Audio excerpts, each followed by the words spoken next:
Kamis 2.30 minit petang hanya di KLFM, Rentak Interaktif Kota.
James Bond in the flesh, girl, that's a fact. I was raised by OG, so I'm low-key. I'm what you need in your life, baby, believe me. I'm a freak that can eat, that can beat, that can treat you like that queen that you was meant to be. I'm that good, I'm that raw, I'm that slick, I'm that dog, I'm that nothing to something to have it all. Now mommy just watch, learn, and listen. I got her feeling so good, she stays switching. But before I banned it, she spoke Spanish. She said, Papito Rico, te necesito. I might stay tonight, but not for long. And I might say goodbye, but right now, yeah, baby, right now, I need you. Hey, mama, hey, mama, hey, mama, hey, mama. I need you. Hey, mama, hey, mama, hey, mama, hey, mama. Girl, it's getting harder, I can't take much more. I need you. Hey, mama, hey, mama, hey, mama, hey, mama. I need you.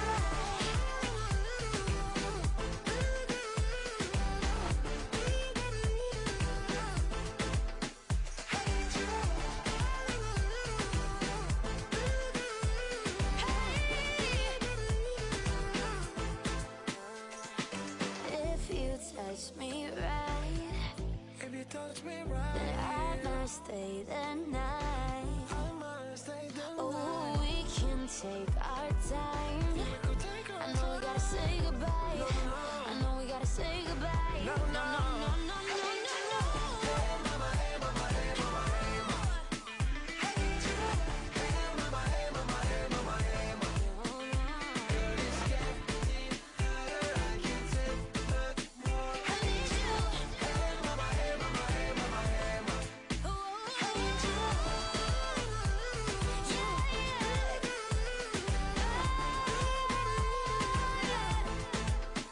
I need you.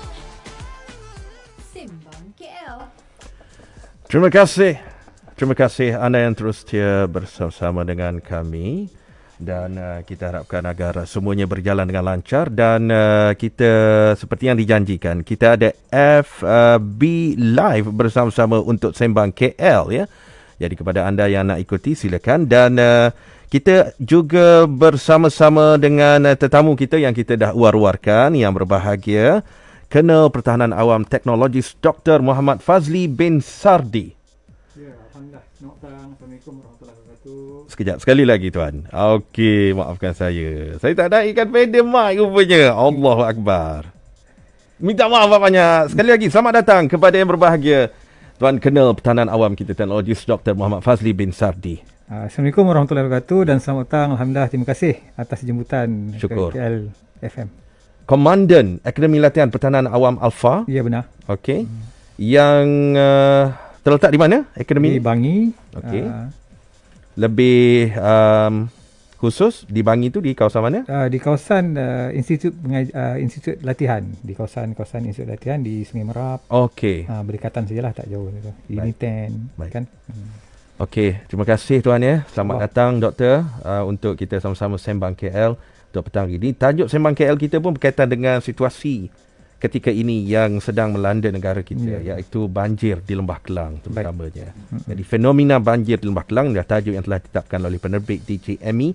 Dan saya nak petik ini menerusi rakan di Facebook saya yang memang ramai followers dia. Ya.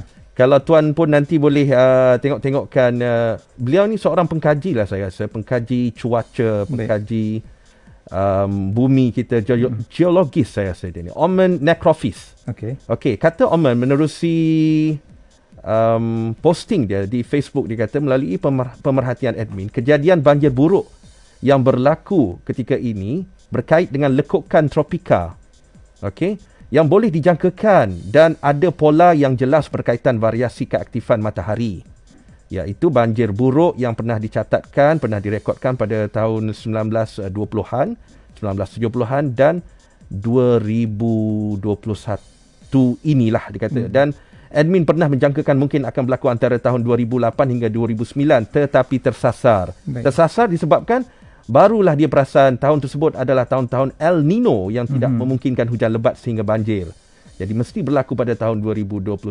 Dan dia pun mengaku dia terlepas pandang sebagai ahli pengkaji cuaca dan geologis. Okey, jadi kita terus dengan soalan yang telah disediakan oleh pihak tuan dan pihak penerbit. Okey, jadi bagaimana, bila kali terakhir pihak APM berdepan keadaan banjir seperti ini, banjir besar seperti ini? Silakan, Doktor. Baik, secara keseluruhan, sebagaimana sedia maklum, Angkatan Pertahanan Awam Malaysia ataupun kita short form dia adalah APM, berperanan, ada dua topi lah, saya secara santai dia saya boleh sebut kita ada dua topi. Yang pertama adalah sebagai pengurusan bencana selaku sekretariat di peringkat negeri, sekretariat pengurusan bencana di peringkat negeri dan juga sekretariat pengurusan bencana di peringkat daerah.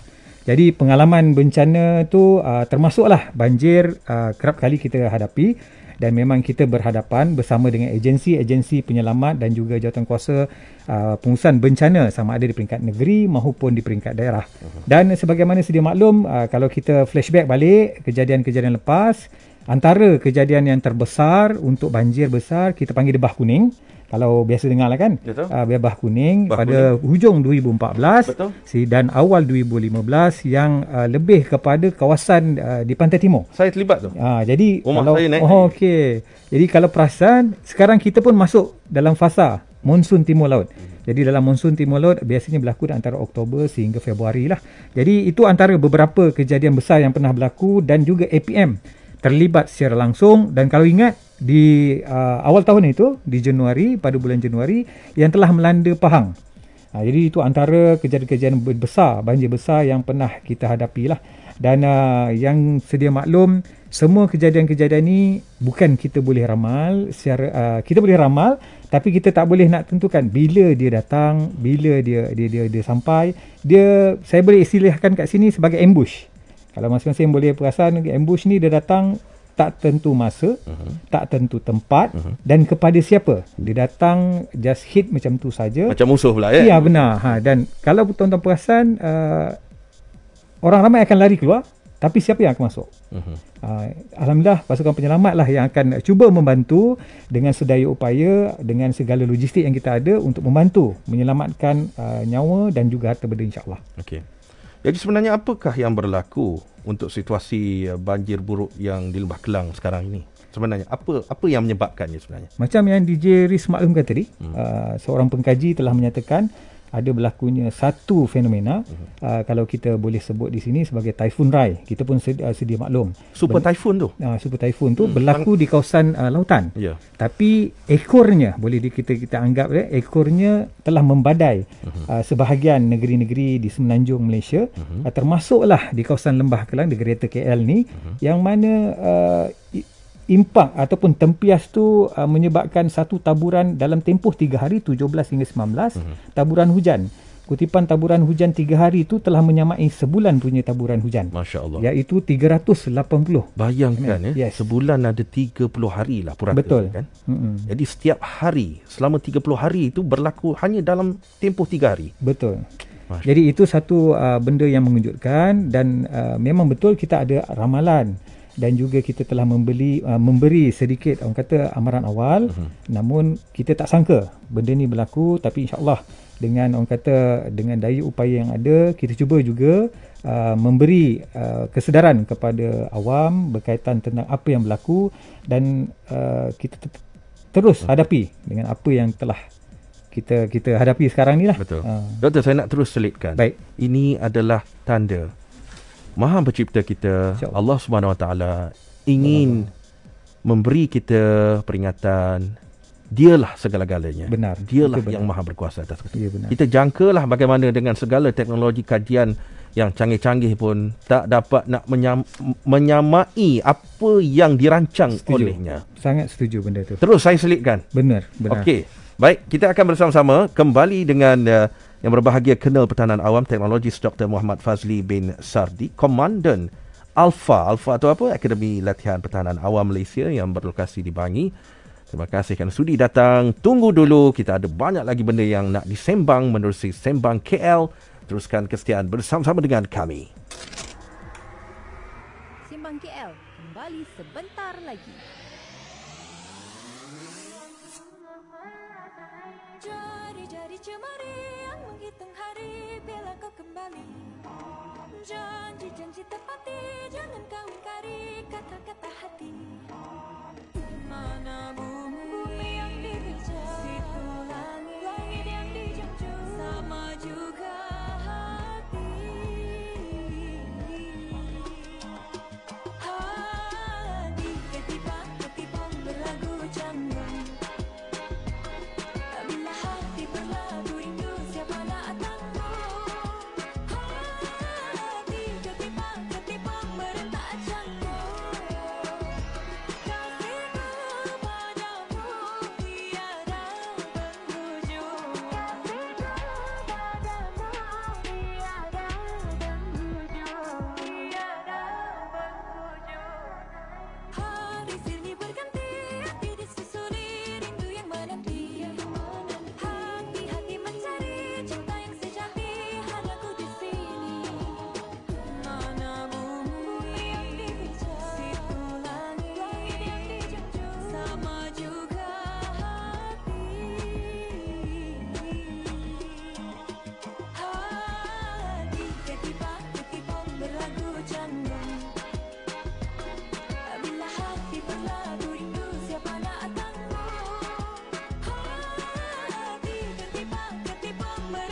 nak tanggung?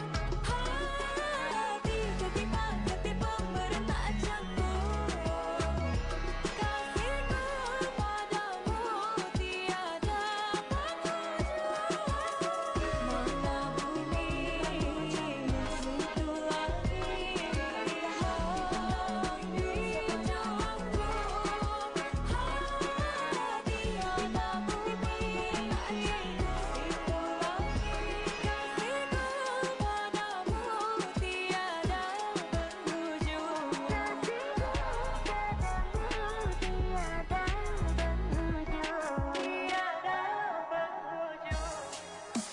Terus setia bersama Sembang KL.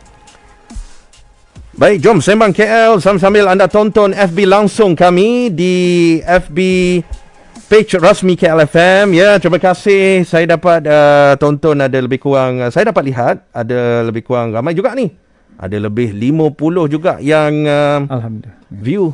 Mungkin rakan-rakan doktor, mungkin anggota anggota pertahanan awam sendiri, anak-anak buah semua ya. Apapun, terima kasih kita nak ucapkan kepada Dr. Muhammad Fazli bin Sardi, ataupun lebih tepat lagi Kenal Pertahanan Awam Teknologis Dr. Muhammad Fazli bin Sardi. Kita sambung untuk Sembang KL tentang kejadian banjir di Lembah Kelang ini. Jadi di sekitar Lembah Kelang yang berlaku ketika ini, kawasan manakah yang paling teruk terjejas? Secara berdasarkan laporan yang terkini, sehingga jam 12 ni kita ada 8 daerah 8 daerah yang terkesan. Yang terkesan di Selangor. Baik. Yang mana ia melibatkan lebih 147 pusat pemindahan sementara.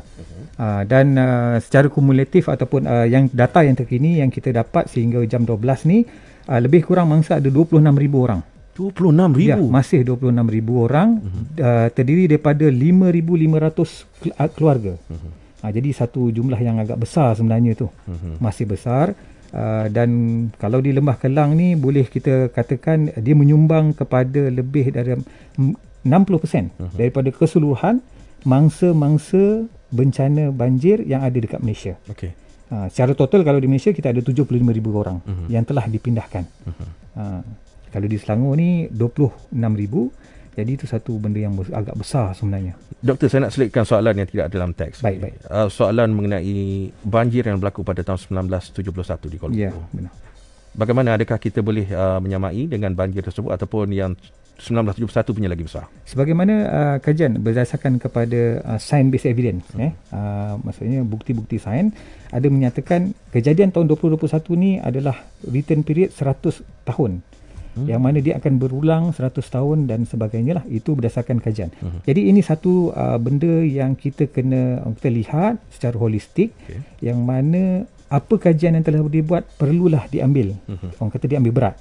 Diambil berat untuk kita menilai dan juga kita melihat apa sebenarnya yang boleh dilaksanakan. Macam yang DJRIS maklumkan, bencana ni bukanlah satu benda yang boleh kita halang.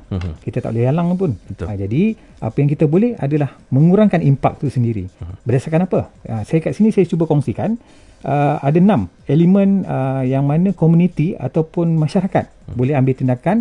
Yang pertama adalah berdasarkan mereka punya pengalaman. Macam tadi tahun 71, sekarang tahun 2021 pun berlaku lagi. So pengalaman lepas tu akan mengajar kita, dan juga berdasarkan pengetahuan asas, macam mana kesiapsiagaan dan sebagainya. Dan yang ketiga, sumber daya. Apa sumber daya di tempat kita yang ada, itu mungkin boleh kita perkemaskan lagi, terutama dari segi manpower ataupun peralatan dan sebagainya. Kalau yang keempat, kaedah.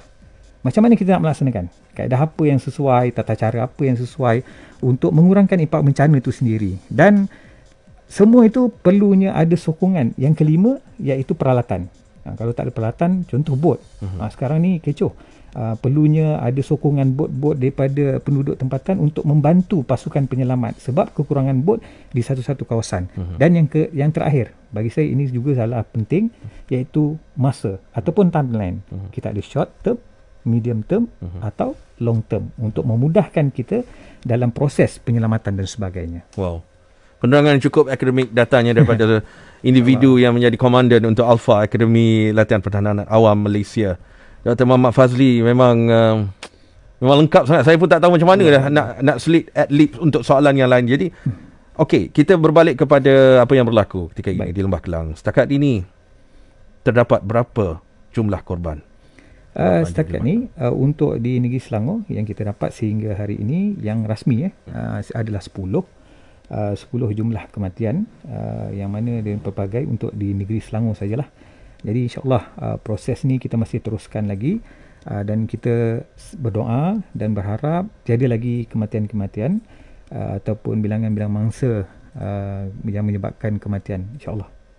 InsyaAllah. Jadi adakah pihak berkuasa tempatan menjangkakan keadaan seperti ini? Sekali lagi kita macam nak penerangan lagi daripada doktor. Jangkaan yang setepat ataupun tersasar berapa peratus sebenarnya jangkaan ini? Di sini saya boleh kongsikan, sebenarnya macam yang saya sebutkan di awal tadi, kita ada membuat fokus ataupun secara jangkaan ataupun ni, yang mana kejangkaan ini telah kita ada memberi amaran awal. Peringkat awal kita telah memberi amaran awal, sama ada di media sosial, di media rasmi, sama ada di peringkat persekutuan maupun di peringkat negeri. Cumanya penerimaan sama ada apa yang diviralkan tentang sistem amaran awal yang telah kita keluarkan sampai ataupun tidak kepada kita punya pemegang-pemegang taruh di peringkat bawahan ataupun tidak. Jadi kat sini adalah sangat menjadi kata harapan kami di peringkat kerajaan ataupun pasukan-pasukan penyelamat untuk masyarakat alert dengan apa jua orang kata amaran ataupun apa jua statistik ataupun berita-berita terkini daripada agensi-agensi terlibat, contoh daripada Malaysia, daripada Jawatankuasa Pengurusan Bencana di peringkat negeri sendiri atau sebagainya. Sebab ia sedikit sebanyak memberi ruang dan peluang kepada masyarakat untuk adanya masa untuk menyelamatkan diri. Yang penting di sini adalah untuk menyelamatkan diri, bukan semata-mata harta benda saja. Yang penting adalah nyawa kita sendiri. Baik. Jadi dalam konteks APM sendiri, kaedah ruang lingkup menyelamat, Baik. oleh pihak APM sendiri, bagaimana, Doktor? Di peringkat APM sendiri, sebagaimana saya maklum, kita ada 2 topi. Yang pertama adalah dari segi pengoperasian. Contohnya di peringkat negeri, kita dikawal selia oleh seorang pengarah negeri lah. Contoh kita ambil ringkas di peringkat Selangor. Ada seorang pengarah Pertahanan Awam Negeri Selangor yang akan mengkoordinasi semua urusan pentadbiran ataupun pengoperasian di peringkat negeri Selangor, dibantu oleh daerah-daerah di sekitar Selangor, yang mana mereka ini tertakluk juga kepada satu lagi topi yang kita guna, iaitu Sekretariat Pengurusan Bencana Negeri dan Sekretariat Pengurusan Bencana Daerah, yang mana di peringkat daerah itu dipengerusikan oleh Tuan DC Officer ataupun pegawai daerah dan APM selaku sekretariat di peringkat daerah. Begitu juga di peringkat negeri, yang mana APM menjadi sekretariat bagi Jawatankuasa Pengurusan Bencana Negeri yang dipengerusikan oleh SS ataupun Setiausaha Kerajaan Negeri Selangor. Itu contohnya. Jadi bagaimana untuk kita menangkis sebagai pihak yang berada dalam ruang lingkup menyelamat penduduk terjejas banjir, bagaimana kita nak menangkis ada kata-kata sinis pihak masyarakat mengatakan lambat sampai bantuan, lambat sampai untuk menyelamat? Saya faham. Jadi kat sini saya bagi analogi yang mudah. Sebagai contoh, pada 17 hari bulan, untuk APM saja, saya cerita untuk APM saja, kami menerima lebih daripada 2,000 panggilan call card. Call card ni maksudnya daripada sistem yang MERS 999, kita menerima 2,000. Begitu juga dengan pelbagai agensi, polis dan juga bomba dan sebagainya. Mereka juga menerima lambakan panggilan. Dan simple analogi yang saya sebutkan di sini, contoh dalam satu kampung tu ada 10 buah rumah.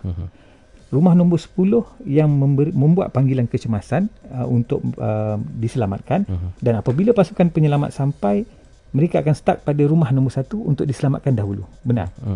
Jadi kat situ, untuk tidak sampai kepada rumah yang nombor 10 tu mungkin akan mengambil masa. Bukannya kita tak nak selamatkan, tapi ada prioriti-prioriti tertentu yang kita utamakan. Sebagai contoh, dalam satu taman, kita akan cari dulu terutama yang berhubung tentang yang OKU, yang perlu bantuan khas dan sebagainya untuk diselamatkan, dikeluarkan daripada kawasan. Tapi apa yang lebih penting sebenarnya, sepatutnya kita selaku ketua keluarga, sebagai contoh saya menggunakan topi sebagai ayah, perlu ambil tahu cakna tentang keadaan sekeliling. Apabila rasa paras tu semakin membahayakan, saya akan bawa keluar family saya. Itu contoh. Sebagai contoh, kat sini Malaysia juga ada menyatakan simple untuk penduduk tempatan di kawasan Lembah Kelang, 60 mm akan berlakunya banjir kilat. Maksudnya 60 mm kita tadah air, contohnya ambil satu botol, tadah air di luar kawasan rumah ketika hujan, penuh sehingga 60 mm, itu dah tanda-tanda akan berlakunya banjir kilat. Sehingga sekiranya 120 akan wash out. Itu simple. Saya faham. Jadi kita perlu penduduk terjejas banjir perlu muhasabah kembali strategi mereka juga sebenarnya. Sebagai kita kena bersama sebenarnya. Betul, kita kena bersama. Doktor ada sebut tadi sebagai ketua keluarga. Benar. Patutnya beliau pun sepatutnya menjadi komandan untuk keluarganya sendiri dahulu yang pertama sekali. Ya, benar. Menjadi komandan, menjadi pengarah untuk plan strategi untuk keluar ataupun untuk menyelamat keadaan jika keadaan menjadi lebih serius. Plan strategi tempatan ataupun plan strategi keluarga yang boleh kita sebutkan. Kalau disebutkan situ, DJ Riz dah sebut, saya cuba bawakan, kita ada satu contoh. Kalau boleh saya tunjuk dekat FB Live, kan boleh nampak. Ataskan sikit, Doktor. Atas sikit lagi. Dan dekatkan lagi sikit, insya-Allah. Kalau kita tengok, ini contoh satu orang kata tindak balas awal yang boleh kita ambil di peringkat keluarga, sama ada ketua keluarga atau isi rumah, untuk menyediakan, kita panggil dia ready to go back. Ready to go back ni itemized, kalau kat sini kita ada 12 item. Ready to go back. Yes. Beg kecemasan. Beg kecemasan. Okey. Kenapa kita cakap macam tu? Sebab sekarang ni kalau kita tengok di kejadian yang baru-baru ni, ramai mengeluh tak cukup makanan bagi 24 hingga 40 jam yang pertama selepas kejadian. Sebab waktu tu adalah waktu yang sangat kritikal, yang mana bekalan belum sampai daripada pasukan. Contohnya daripada pasukan penyelamat belum sampai. Jadi agak sukar bagi mereka untuk mendapatkan bekalan asas yang pertama untuk diri. Okey. Ini adalah cadangan. Jadi mari kita pergi satu persatu lah, Doktor. Baik. Cantik juga ni. Silakan, Doktor. Okey, contoh. Yang pertama, kita kena bersedia dari segi dokumen-dokumen penting. Apa dokumen penting? Okey. Contohnya geran, sijil beranak dan sebagainya yang memerlukan keupayaan untuk kita selamatkan dahulu. Betul. Sebab itu harta yang mungkin kita akan jadi rujukan kemudian. Lampu suluh. Lampu suluh pastikan ada bateri yang boleh diguna pakai sekiranya malam, sebab bekalan confirm akan diputuskan waktu tu untuk jaga keselamatan. So kita ada satu guide daripada lampu suluh yang boleh kita guna pakai. Dan seterusnya makanan sedia dimakan. Yang ini jangan pula kita letak makanan dalam tin tapi pembuka tin kita tak bawa. Itu jadi satu haywire pula kat situ nanti kan. Okey. Dan kedua, air minuman bersih. Air minuman mungkin kita boleh isi dalam beg tu 2 atau 3 botol bagi kegunaan individu ataupun kita punya ahli keluarga, dan tuala kecil, tisu basah untuk pembersihan diri, dan juga kit kebersihan diri asas. Dan juga power bank. Sekarang ni kita perlukan adalah power bank dan juga kit kecemasan ataupun ubat-ubatan bagi yang memerlukan ubat-ubatan, serta sedikit wang tunai, dan yang terakhir adalah whistle. Kenapa whistle?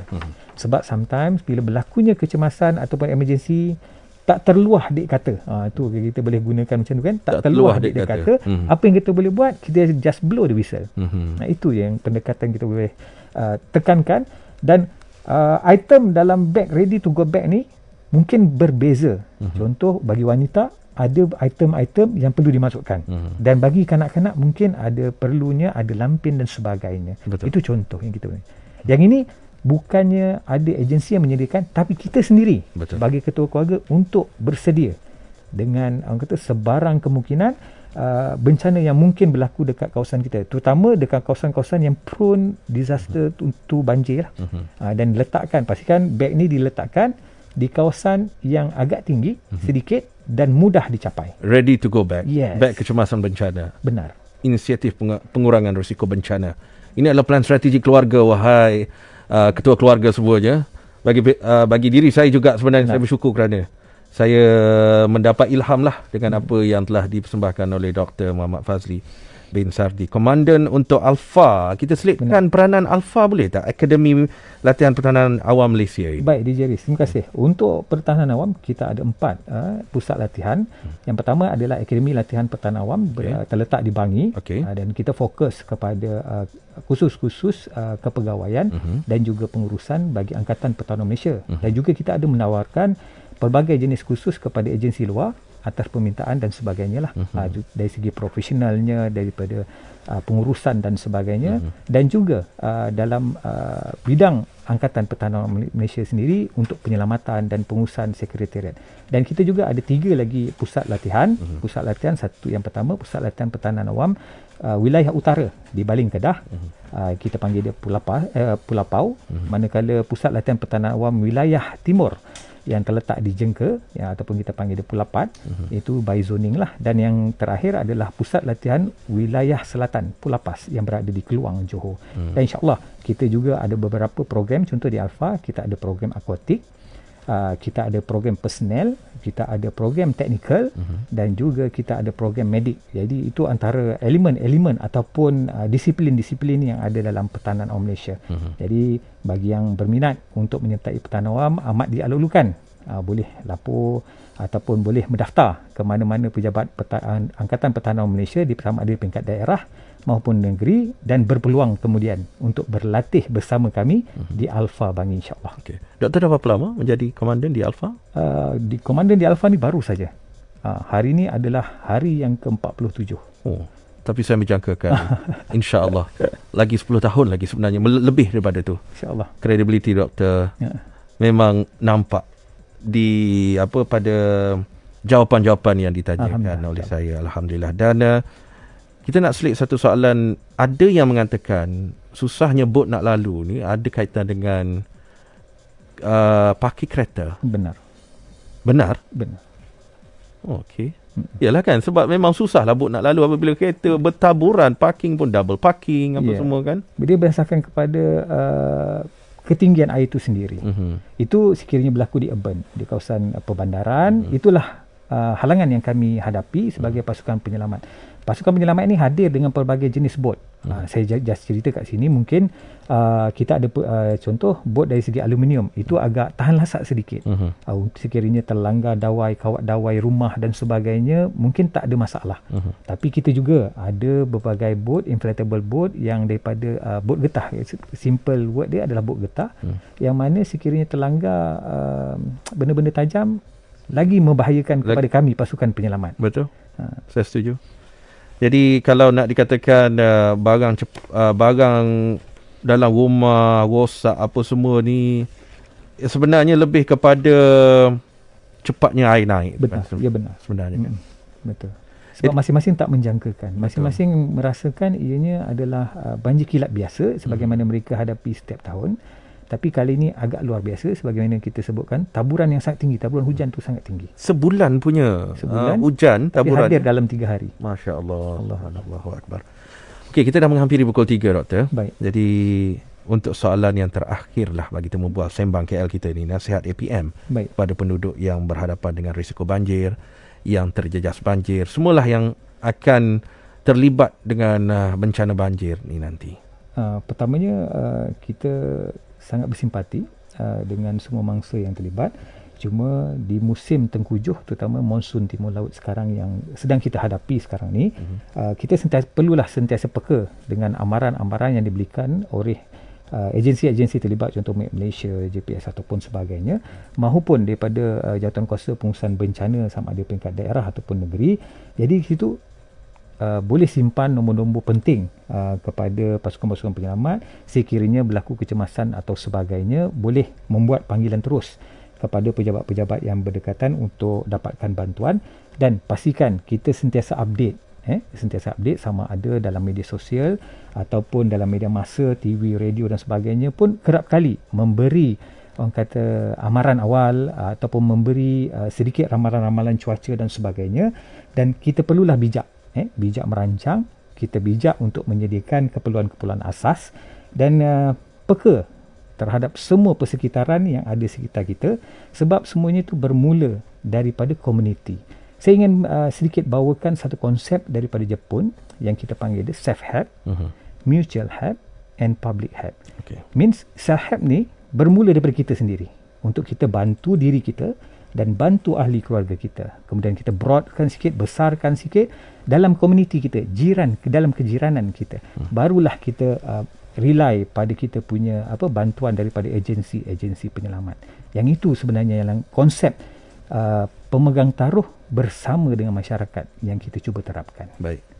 Alhamdulillah, syukur. Dengan waktu yang agak singkat ni pun banyak maklumat, informasi yang berguna yang telah dikongsikan oleh tamu kita yang berbahagia, Kolonel Pertahanan Awam Teknologis Dr. Muhammad Fazli bin Sardi selaku Komandan Alpha. Apakah itu Alpha Akademi Latihan Pertahanan Awam Malaysia yang bertempat di Bangi. Terima kasih. Sama. Kami di KLFM mengucapkan khasnya amnya kepada Angkatan Pertahanan Awam Malaysia yang menjadi antara tonggak penyelamat juga kepada penduduk-penduduk terjejas banjir di Lembah Kelang baru-baru ini. Dan ketika ini pun sebenarnya benar. Sedang bertukus lumus untuk menyelamatkan penduduk-penduduk yang masih lagi terperangkap. Sekali lagi terima kasih, Doktor.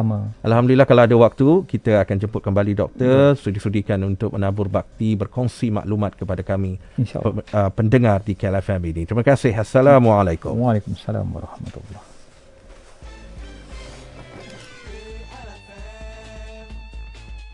Interaktif,